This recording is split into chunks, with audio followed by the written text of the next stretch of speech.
The first round is in the books, and the Denver Broncos have selected cornerback Jahdae Barron from Texas, a versatile player, as we heard. Really excited here to kind of get the thoughts of Sean Payton and George Paton as they kind of make the selection in the first round.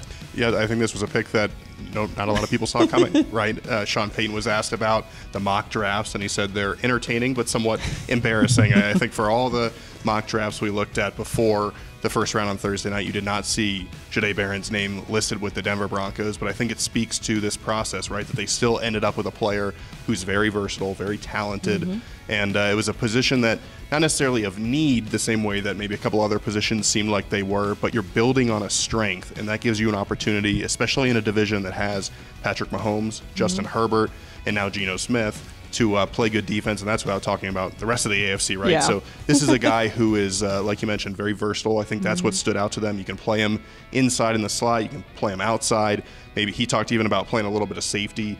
But this is a guy that comes in, and when you add him to a group that already has guys like Pat Surtain, Riley Moss, Talanoa Hufanga, Brandon Jones, Jaquan McMillan, I mean, this is a star-studded group now. Well, earlier in the week, they mentioned that not all weapons are on the offensive side, and they called him a weapon on the defensive side. He's able to kind of produce all over, and that's one of the things that really stood out to them. Yeah, absolutely. And these guys are not easy to find, right, at that position, who have those traits, the coverage ability. We heard a lot about his smarts, his football intelligence, how he can play all over the field, know all these different positions. When we talked to Jahdae, he talked about at Texas, you know, they moved him from outside to inside to this star linebacker position. And so the fact that he can do all of that now gives you a chess piece. And in this Vance Joseph defense, where they move guys all over the place, it gives you a lot of flexibility. And, you know, we hear George talk about flexibility from a draft perspective. Now it gives you that flexibility on the field. And this is a guy that, you know, maybe as Sean Payton said, you want Pat Surtain to cover someone into the slot. You want Jahdae to follow somebody somewhere, Riley to follow someone. It just creates a lot of different options. And I think obviously there were expectations that Denver was going to go after an offensive weapon, but what we heard from Sean and George was that you can look at some of these other positions and say running back is deep, wide receivers deep, tight end, there's options. But cornerback in this draft was not very deep, and they knew they wanted one, and this was a guy that, hey, the final 6 or 7 picks, they were like, please let him drop to us.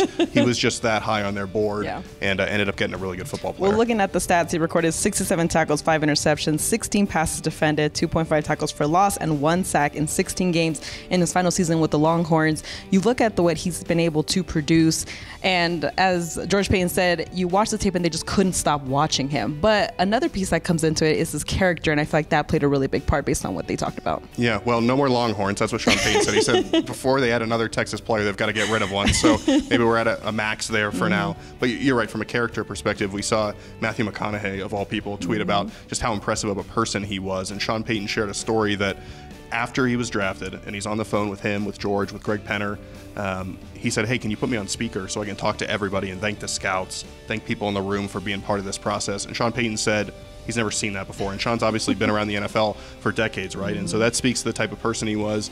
There's some personal connections all over the place with different Broncos coaches and staff members having connections to the Texas program. So this is a guy that they know it's not just the on-the-field play, which, like you mentioned, is really good. And and Sean Payton said, hey, we were watching film, we couldn't stop watching, and eventually we were just like, okay, we're good here. We know what we have.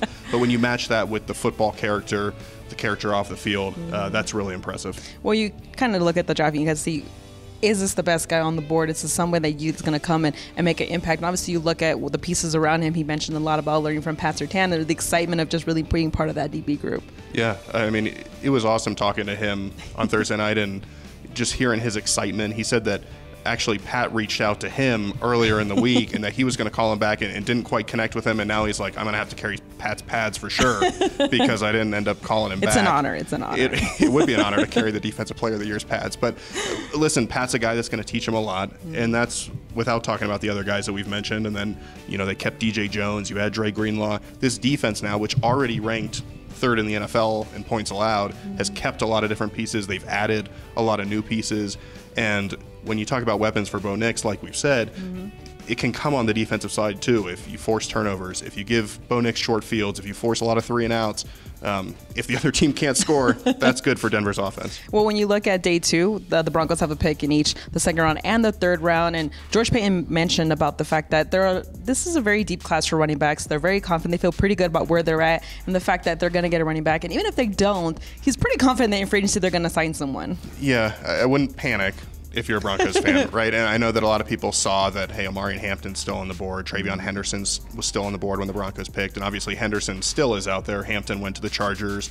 I know fans maybe wanted the Broncos to trade up into the top 10 to get Ashton Genty. But Sean Payton and George Paton both said this is the type of draft where you want to kind of stay put. The strength of this draft is really in round 2 and round 3. Certainly wouldn't shock me to see the Broncos make a move tomorrow. If a guy's there and they want to go get him.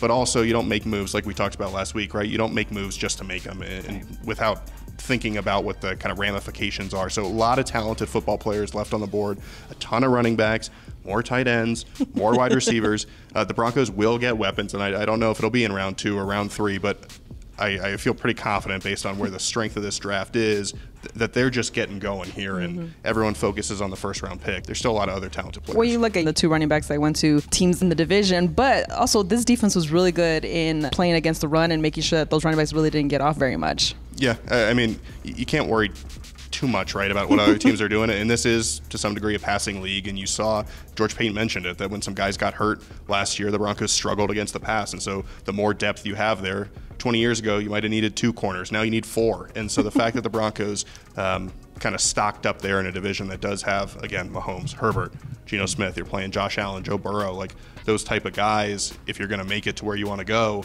having great cover corners who can tackle, who can make plays, it's really important. And it doesn't mean that they're not going to get weapons here starting on day 2. As they said earlier in the week, having a good defense also helps your quarterback, and weapons can come in all shapes, sizes, and positions. So that does it for day 1 of the NFL draft for DenverBroncos.com.